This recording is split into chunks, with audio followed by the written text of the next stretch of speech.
Nah, dan ya, tunggu ya. Assalamualaikum warahmatullahi wabarakatuh. Kami dari kelompok 7 Program Studi Ilmu Komputer 2023 dari kelas D ingin mempresentasikan judul dari proyek kami dan juga hasil dari proyeknya yang berjudul pengembangan website assignment assistant yang disingkat menjadi A2 yang terintegrasi dengan AI, yang mana fokus kami itu pada rekayasa perangkat lunak atau software engineering dan juga machine learning. Nah, kelompok 7 terdiri dari saya sendiri, yaitu Adam Syukrana Walidin, lalu teman saya Trisapta Warmanzai, dan juga Fatima Asro Harahap. Lalu ada satu teman kami yang mungkin berhalangan, yaitu Fahmi Sagala. Nah, langsung saja kita ke latar belakang yang akan dijelaskan oleh Zai. Silakan Zai. Baik, latar belakang kami untuk membawakan proyek ini, penelitian ini membahas pengembangan website assignment assistant yang bertujuan untuk membantu pengguna dalam menyelesaikan tugas akademik. Proyek ini mengadopsi metode software engineering yang menggunakan AI dengan tujuan untuk menciptakan sistem yang mudah digunakan, dapat dipelihara atau dapat di-maintenance, dan memiliki keandalan yang tinggi.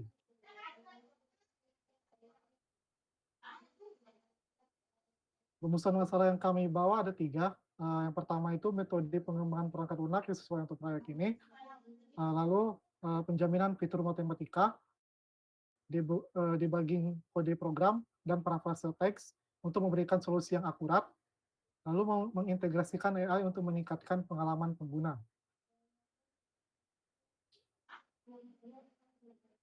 Tujuan pengembangan dari proyek ini, yang pertama adalah menerapkan metode rekayasa perangkat lunak yang tepat, menguji coba kualitas perangkat lunak berdasarkan kegunaan dan reliabilitasnya, mengembangkan sistem berbasis web yang fleksibel dan scalable. Untuk tujuan teoritisnya, rekayasa perangkat lunak merupakan disiplin ilmu yang fokus pada pengembangan dan pemeliharaan perangkat lunak yang andal dan efisien. Tujuannya adalah menghasilkan perangkat lunak yang memenuhi kebutuhan pengguna dengan kualitas tinggi, biaya yang rendah, dan waktu pengembangan yang sesingkat-singkatnya. Metodologi pengembangan perangkat lunak yang tepat sangat penting untuk mencapai tujuan-tujuan tersebut. Salah satu jurnal yang membahas topik ini adalah Jurnal Reputasi Rekayasa Perangkat Lunak yang telah terakreditasi Sinta peringkat 5 dan diterbitkan oleh Universitas Bina Sarana Informatika sejak 2020. Selanjutnya akan dijelaskan oleh Fatimah. Baik, tinjauan teoritis selanjutnya itu asisten digital yang didukung oleh AI mampu memberikan solusi interaktif kepada pengguna dalam menyelesaikan berbagai tugas.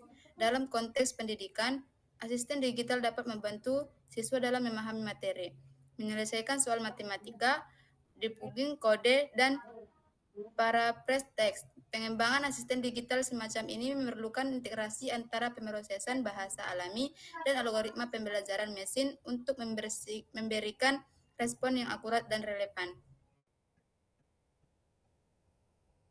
Pada penelitian Dimas Prasetyo 2020 yang berjudul Pengembangan Aplikasi Pengelola Tugas Karyawan dalam Metode ISDM berbasis web mobile.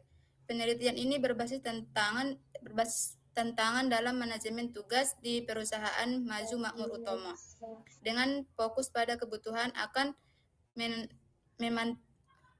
pemantauan dan pelaporan kinerja karyawan yang lebih efisien. Solusi yang ditawarkan adalah pengembangan aplikasi pengelola tugas berbasis web untuk manajer dan aplikasi mobile untuk karyawan. Aplikasi ini dikembangkan menggunakan teknologi React.js, React Native, dan Express.js dan MongoDB yang bertujuan untuk memperlancar proses manajemen tugas secara keseluruhan dan meningkatkan efisiensi operasional perusahaan. Untuk relevansinya itu, penelitian tersebut menunjukkan bagaimana penerapan teknologi modern dalam pengelolaan tugas dapat meningkatkan efisiensi dan efektivitas dalam suatu organisasi. Meskipun fokusnya pada manajemen tugas karyawan, pendekatan dan teknologi yang digunakan dapat diaplikasikan dalam pengembangan asisten dan berbasis web yang terintegrasi dengan kecerdasan buatan. Baik, saya ucapkan terima kasih kepada rekan-rekan saya yang sudah menjelaskan tadi ada latar belakang, rumusan masalah, tujuan, dan juga tinjauan-tinjauan teoritis dari jurnal dan juga penelitian sebelumnya untuk mendukung proyek kami. Nah, saya sendiri akan menjelaskan perihal metode penelitian yang digunakan oleh penelitian ini dan juga hasil serta pembahasannya.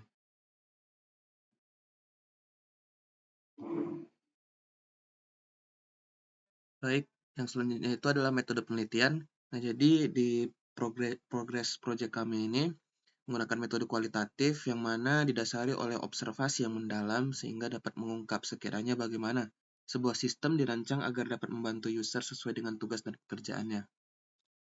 Nah, kami itu menggunakan metode rekayasa perangkat lunak Agile atau bisa dibilang Scrum sesuai dengan arahan dari perkuliahan beberapa saat yang lalu, yang mana Agile ini memungkinkan kami untuk mengembangkan fitur utama terlebih dahulu, yang mana web kami ini berbasis pada machine learning yang kami latih. Nah, jika ditanya bagaimana sih kami menerapkan Agile pada website kami ini, jadi yang pertama itu kami melakukan pengembangan yang bertahap dan juga iteratif, di mana yang pertama itu kami desain terlebih dahulu bagaimana webnya melalui pembuatan UI UX.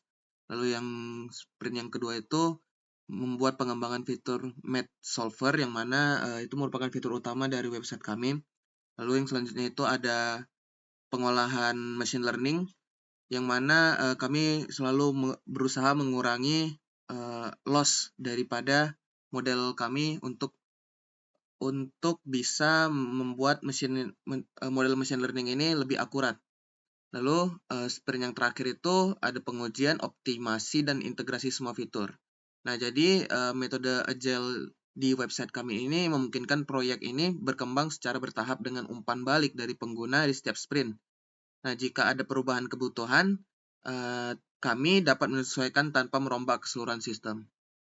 Oke, saya lanjut ke hasil dan pembahasan. Jadi begini kira-kira landing page dari E2 atau Sandman Assistant. Di sini untuk pembuatan webnya kami hanya menggunakan Bootstrap. Karena lebih mudah untuk diakses, apalagi kami harus mengoptimisasikan model yang masuk ke dalam apakah sesuai dengan yang kami inginkan atau tidak. Nah, jadi sebenarnya di sini ada 3 fitur utama dari E2 atau Assignment Assistant. Yang pertama itu ada penyelesaian ekuasi, lalu debugging code, asisten manajemen proyek. Nah, jadi di sini kami berfokus pada pengembangan penyelesaian ekuasi. Nah, di sini kami sudah membuat API daripada model kami menggunakan model PyTorch Geometry, yang mana berfokus pada penyelesaian ekuasi dengan metode GNN atau graph. Nah, sesaat sesudah API-nya dibuat, kami masukkan kepada websitenya. Lalu di sini merupakan kolom penyelesaian ekuasi, di mana bisa dilihat di slideshow itu jawabannya sudah benar, di mana X tambah 2 sama dengan 5, jadi ditekan selesaikan, lalu di bawah akan dimunculkan jawaban dari persamaan di kolom atas. Nah, untuk tahap pengembangan selanjutnya, di mana kami juga membuat beberapa percobaan menggunakan dataset yang sama, kami menggunakan dataset MathQA. Jadi di MathQA itu ternyata bisa dilakukan pemrosesan persamaan menggunakan soal cerita. Namun di sini user juga wajib memasukkan apa sih operasi apa yang terjadi pada soal cerita tersebut. Jadi di sini bukan deteksi soal ceritanya, melainkan soal cerita itu tersebut hanya tambahan. Jadi yang perlu diperhatikan itu ada di operation stack di kolom kedua. Lalu di bawah itu ada beberapa persamaan seperti multiply, add, lalu ada scene, kotangen dan juga tangen. Nah, jadi pada bagian ini kami menggunakan dataset yang sama pada yang ini ya. Namun untuk di sini kami menggunakan semua dataset yang tersedia, yang mana itu dalam bentuk JSON, ada challenge test, ada train. Nah, jadi karena datasetnya itu hanya tersedia di bahasa Inggris, untuk model yang ini hanya tersedia di bahasa Inggris, belum kami optimisasikan kepada bahasa Indonesia. Nah, bisa dilihat di yang kedua ini. Di sini soal cerita, lalu di operation stack-nya itu, di operation stack-nya itu kita jelaskan multiply, lalu ada multiply lagi dan add. Itu sesuai dengan problemnya. Jadi di sini sebenarnya belum UI friendly, UX friendly gitu. Karena user harus memasukkan lagi satu persatu operasinya ke stack. Nah, jadi setelah ini semua dimasukkan dan lengkap, hasilnya akan ditampilkan di kanan sini, 985. Oke, saya lanjut. Nah, setelah itu masuk kita kepada bagian terakhir, yaitu conclusion atau kesimpulan, yang mana merupakan program assignment assistant ini adalah prototype dari sebuah website yang memang bertujuan untuk membantu pengguna dalam menyelesaikan tugas akademik, khususnya dalam menyelesaikan permasalahan matematis, debugging kode, dan juga paraphrase teks. Nah, dengan kami untuk project ini berharap luarannya itu merupakan minimum viable product, di mana pengembangan itu dimulai secara sederhana menggunakan HTML, CSS, dan juga JavaScript untuk tampilan, serta Python sebagai back-end. Jadi di sini kami juga, seperti yang saya sebutkan tadi, menggunakan model PyTorch Geometry yang sudah disediakan memang oleh Python. Nah, jadi sekiranya misalnya teman-teman bertanya-tanya, apa sih ciri khas dari project ini yang membuat kami itu tidak sama dengan yang lain gitu kan? Jadi di sini itu kami itu berfokus untuk mengembangkan sebuah website yang memang fokus dia untuk membantu satu golongan, misalnya mahasiswa atau siswa SMA, dalam memang menyelesaikan tugas-tugasnya, di mana selain juga menyelesaikan ekuasi, kami juga menyediakan model NLP untuk paraphrase teks dan juga beberapa model lainnya untuk debugging code di dalam satu website yang sama. Nah, jadi program ini juga memungkinkan pengguna untuk memasukkan input berupa persamaan, kode program, dan juga teks yang kemudian diproses oleh sistem backend kami untuk menghasilkan solusi yang sesuai. Nah, jadi dengan implementasi awal ini, sistem sudah dapat menjalankan fungsi dasarnya dan menjadi landasan untuk pengembangan lebih lanjut. Yang mana untuk pengembangan lebih lanjut itu, mungkin kami akan memasangkan beberapa framework dan juga beberapa framework seperti React.js dan juga Tailwind untuk dan juga beberapa ini ya, kayak seperti database untuk mengoptimalkan website kami, yang mana website ini hanya bisa digunakan di fitur-fiturnya langsung, karena seperti yang kami katakan tadi, website ini merupakan MVP, yaitu minimum viable product. Mungkin sekian dari kelompok kami, kelompok 7. Kami pamit undur diri. Wassalamualaikum warahmatullahi wabarakatuh. Selamat malam.